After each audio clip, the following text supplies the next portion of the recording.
saw Donald Trump in Phoenix, Arizona, speaking for looks like a little bit more than an hour tonight on the subject of immigration. You see the phone numbers up there on your screen. Republicans give us a call, 202-748-8921.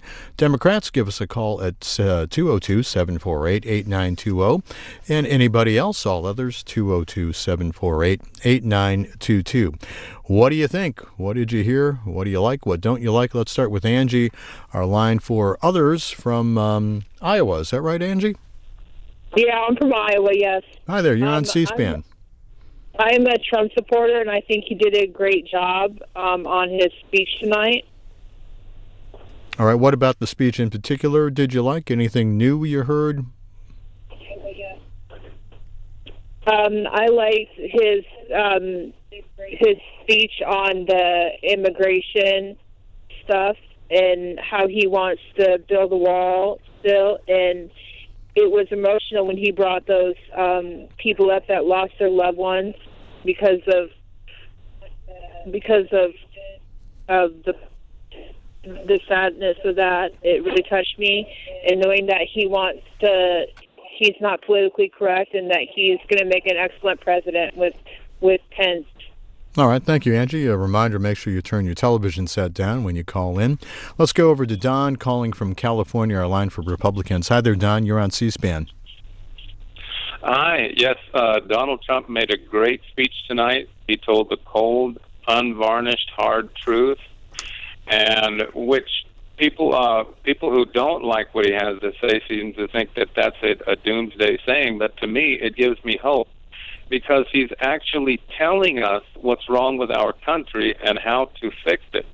And the reason why most of the liberal people don't like it is because it's too hard and it might be rough on somebody. But it's rough on us.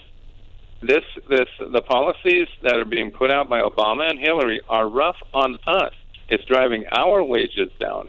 It's filling up our hospitals with people that don't pay. It's filling up our schools with people that we have to waste extra money on to teach even English to. So I think what he did was fantastic tonight. It might be a bitter pill to swallow, but if we're ever going to become a greater country, we're going to have to do what he has to say. All right. Thank you, Don. We're going to move on to Christopher in Rocky Point, New York, calling on our line for Democrats. Your view of this, Christopher? Christopher, you there? All right, we'll move on to Carol in Webster, North Carolina. Hi, Carol. You're on C-SPAN. Go ahead. Thank you. I have been waiting years for a real patriot to lead our country. And tonight's speech just topped everything I've heard in years. I believe he is committed. I believe he is goal-oriented. And I believe that he will make things happen. I am excited. All right. Appreciate the call. We'll go to we'll go to Louisiana for Lori, calling from Mandeville, Louisiana. Is that right? Yeah. Hi. What do you think? Well, I watched it, and I've always been, Democrat through there, and I grew up with Trump and, his little escapades, and I love him. I think what he said is real, but the one thing that I didn't hear in the speech was, what is he going to do about the children that became, citizens with birth? How is he going to undo their citizenship to deport them, or what's he going to do with them? That's the one thing I haven't heard, but everything else was awesome, and I totally back him. Well, let me ask you, Lori, then what would you do? Those born in this country are American citizens. What would you do? Well, what I don't seem to understand is I had took a trip overseas. I was pregnant. And if I had, for some reason, had my child there, they wouldn't have automatically become, a citizen of that country. So, because I'm a citizen of this country. So, I don't understand how that automatically does when, do that. And so, depending, I think, on their age, if they're younger, to go back with their parents. But if they've been here and they're like in high school, almost going to college, how do you do that? And that's something I'd like to understand what he's going to do on that route with them. All right. I think maybe some others might want to weigh in on the constitutional question there. We'll find out. Robert from El Paso, what's on your mind tonight, Robert? Oh, thanks for taking my call. As I do live in El Paso, Texas, and it is a border city, we actually live and breathe what Donald's talking about with the illegals coming over in our area. And it's about time somebody went to bat for America and is taking back our borders and helping us out with our immigration and making America strong again. All right, appreciate the call. Oh, go ahead. Go ahead. Yeah, final thought there, Robert? Go ahead. No, I'm just glad we have a candidate like Donald Trump who will make America great again. And I'm a total Trump supporter. And I just look forward to the November 8th election, and I'm going to do my best to get people out there voting. All right. Appreciate that, Robert. Coming up on 11 o'clock here in Washington, and calling us from New Jersey on our line for others. And what do you think? Did you hear anything new? Did it change any opinions? Your reaction to tonight's speech? I felt very strongly about Donald Trump after tonight. I will be honest with you, I still have concerns with his temperament, and that's the one area that still keeps me behind. But my concern overall is that our system is broken, not just in immigration, but immigration has impacted on all of our systems, from the education system, from the system of human services. I've seen it impact. And, we all came from immigrants, most of us. So when my grandparents came here, for example, they came here because they wanted a better life. They wanted to live in America. They wanted their children to be here in this country. They assimilated. They learned the language. We kept our traditions, but we are Americans first. And I'm a nurse myself, and I've seen it first that a lot of people are coming to this country because they think we are a country that gives a lot of things away. And we need to take care of our own. As a mother of a child with a disability and seeing how families are struggling in our own country, we need to take care of our own people first and get it right.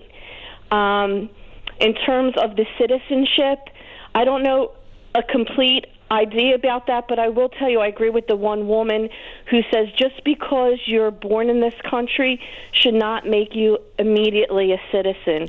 If you don't come into this country legally, then you should not have that child be a U.S. citizen. We have laws, and they do need to be followed. We need to look at doing them in a humane way. But if we don't start saying you either come in following the law, then we don't have any laws. And we won't have a country. I see this is going to change our country into a country that's not exceptional anymore. Well, Ann, let me ask you this question. Ann, if I could ask you a question, then are you then in favor of changing the Constitution, which right now says if you're born in America, you're a citizen? Are you in favor then of a constitutional amendment, a change? Yes, I think we do need to look at that. I think our Constitution was written during a time where I don't think this was ever really thought to be a problem as it is now. But I will tell you, I think we do need to look at that, because I don't think just because you're born in a country, like the one woman said, you gave birth, that your child should automatically get citizenship, especially if you're not here as a citizen in our own country. And somehow we need to look at that so that we stop this from continuing to happen. All right. And tell honestly, you what, we're going to... Sir, I believe in doing things humanely, but we are losing all our systems. The United States in education is not ranked where it should be. All right, Ann, I tell you what, I'm going to have to cut you off, so we got your point. We're going to try and move on, get a couple other calls in here. Michael from Washington State, our line for Republicans. Hi, Michael. How are you? Michael, are you there? Well, let's try Michael over here. Let's see. Michael, are you there now? Yes. There we go. Hi there. Hi. I'm 73. I'm retired, and I travel, and I'm in an RV park in Washington. I'm from Texas, and I'm a Republican. Are you there? Yeah, I'm here. Go ahead, Michael. And I have a small story. In '63, I was in Los Angeles. I was a young kid. I was riding a bicycle. I was hit by an illegal alien, and I landed in the hospital. And the policeman came in. I was in the L.A. General Hospital. Came in, and I asked him about it. And he said they had found the car abandoned a few blocks away, and it was an illegal alien. And he says, there's nothing we can do about it because by this time he's probably back in Mexico. I thought, what a heck of a thing. And that was in 1963. I was 20 years old, and things have just gotten worse. And I think it's time that we stood up and did something about it. All right, and I am voting for Donald Trump. Appreciate the call, Michael. Let's take a look at a couple of headlines here. From the Hill newspaper, Mexican president, I told Trump we wouldn't pay for border wall. Here's what the article says. Mexican President Enrique Peña Nieto said he told Donald Trump Mexico would not pay for the Republican nominee's proposed border wall, despite what Trump told the press after their meeting. The article goes on. At the start of the conversation with Donald Trump, I made it clear that Mexico will not pay for the wall. He wrote on Twitter. From there, the conversation addressed other subjects and developed in a respectful manner. John Podesta, campaign chief for Hillary Clinton, issued a statement Wednesday night saying Trump choked by not being able to convince the Mexican leader to finance the wall. After the news broke minutes later, Podesta issued an addendum to the statement saying, it turns out Trump didn't just choke, he got beat in the room and lied about it. That again from the Hill newspaper. Chris Cillizza of The Fix tweeting tonight, Donald Trump's Mexico visit ends with Mexico basically accusing him of lying. And here's a tweet from Howard Wolfson, a former advisor for Hillary Clinton. If you believe Trump needed to pivot, moderate, and look more presidential, that event was a home run. Again, that article and a couple of tweets referring to Mr. Trump's visit to Mexico earlier today. Let's get back to some of your calls. We'll go to Gus in California. Tulare, California. Is that right, Gus? That's right, man. Okay, where is that? That's by Fresno. All right, what's on your mind? Well, what's on my mind is that I'm looking at the world, looking at this thing in a completely wrong way. Where I call Donald Trump's building walls I call it the ostrich effect. Thinking by putting your head in the hole, the world would fix itself, and it's not. You're building walls around this country, thinking that the rest of the world is going to be better, and it's not. It's just going to make it worse. It's not right. The problems go and stem a lot deeper than that. The Mexican government is very corrupt, starting with the president. All right, appreciate the call. Anything. We're going to move on to Georgetown, Arkansas with Corey. Hello, Corey, go ahead. Hi, I appreciate you taking my call to start out with. And when it comes to Donald Trump, there is no other man for president. If they don't elect Donald, our world is going to crap. And for two, we do need to build that wall. We need to stop all the aliens, exactly like he said. And the whole thing, if your child is born here, when the parent is here illegally, that's wrong. The child can stay. Then you messed up. Send the mother back home. You should have never come over here to have your children for us to take care of you. That's wrong. All right, we're going to go to Pittsburgh with Dutch on our line for Democrats. Hi, Dutch. You're on C-SPAN. Yeah, thank you. I think it was wonderful to hear him talk, but I'll tell you what, as usual, his bluster takes him about longer than usual. He probably got it done in 15 minutes, but it takes him close to an hour to get his words out. But nonetheless, I got to be honest with you, as a Democrat my whole life, I listen to what he says, and I think the forum that you give him, C-SPAN gives him probably everybody a forum that really we can identify with. And I think you gave him the best forum that he could have had. And to be honest with you, I like the way he handled things today. And as a Democrat, lifelong Democrat, 45 years, Homestead, PA, I don't think there was a Republican in Homestead. In fact, I don't think there's still not one. But nonetheless, I'll tell you, a lot of people. I'm in a nursing home right now. I'm having some issues, but the nurse was sitting with me, listening to Trump and two of the aides, and we were listening. And they weren't going to vote for Trump, and they asked me, "What do you think?" I said, "Well, lifelong Democrat, but he looks like he knows his stuff." And I mean, you got to understand something. When a man highlights and tells you who he's going to put on the Supreme Court and to protect our Constitution, which technically that is the only important thing, probably the issue that he's running on that I think has the most. What's the word? Probably the most important issue that he's running, not so much the wall or global warming. I think it's the fact that we get. Oh, I think there you go. I think we lost Dutch there. So let's go to Brenda in Beach Island, South Carolina. Hi there. Hi, how are you today? Good. You're on C-SPAN, Brenda. Go ahead. I appreciate taking my call. I've called before. I have been going for Donald Trump. I think he is the number one person to help what's going on and what's been let go for so many years. And our people are mad because everybody sat back and did absolutely nothing. They sat there and they said when ISIS started that they saw it from the beginning and watched it grow and did nothing. And now with the immigration part of it, I've actually worked for companies that had Spanish people here that, live 4 or 5 to one apartment, and they save all their money, go home and retire in 10 or 15 years, and then have their children here, and we pay for everything. And it's just been let go for far too long.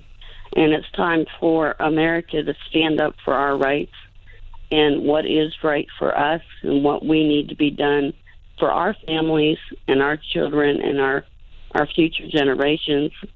And I am totally pleased with Trump and his ideas of what needs to be changed. All right. Appreciate the call. We got time for one more. So Sharon in Tennessee, our line for Democrats. Sharon, you get the last word this time around. Thank you so much. Sure. I appreciate it. Yes, I am a lifelong Democrat, and I feel that Trump is very misleading to the people. And one thing that bothers me that Trump says that he loves the uneducated people, And it is a fact that the biggest percentage of people that are voted for him are the low-educated people. And that, again, bothers me because it's to me that he's standing there making fun of these people that are voting for him. But another thing is his lying. I watched the thing today out of Mexico. I heard everything that Trump said. I heard the interpreter, if he interpreted what the Mexican said, the president. And then he turned around and he said that they didn't talk about the wall. That was his exact words, Trump. They did not talk about the wall. But as you've seen, and I saw earlier today, watching another news affiliate, that the president of Mexico told him plainly they were not building the wall and they were not paying for the wall. So there again, he stood there tonight before all these people and lied again. And that's about it. People need to wake up. They need to go to things like PolitiFact and fact check, and they can check out these things for themselves, and they can see where most of this is coming from. Most of these lies on Hillary has started on Fox News. Sharon, I tell you what, we appreciate it. We're out of time, so we're going to leave it right there. Okay? Thank you so much, and have a great night. I want to remind you get a chance to weigh in again starting tomorrow morning at 7 a.m. on Washington Journal. Also, anytime you like, you can tweet at C-SPAN.